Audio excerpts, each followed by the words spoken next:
Hey, so the sparks were flying at the first ever Metal Works Expo recently at Kentucky Welding Institute. We had over 500 students who got to experience hands-on welding, virtual reality welding, and participate in a career launching event.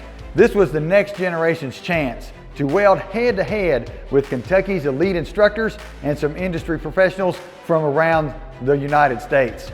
Also, we honored those instructors who showed up with their students, with over $5,000 in gift cards given out to dedicated, hard-working instructors as a reward for their Labor Day and their great guidance to these new generation of welding students. The hands-on, the job fair career, all of these things unlock the potential of the next generation, and it lit sparks in these young welders who are looking to enter the workforce. We would love to thank all of our great sponsors who come out and helped us put on the Metal Works Expo. We've ignited the future of welding. We can't wait. We're going to be back bigger next year with the Metal Works Expo 2024.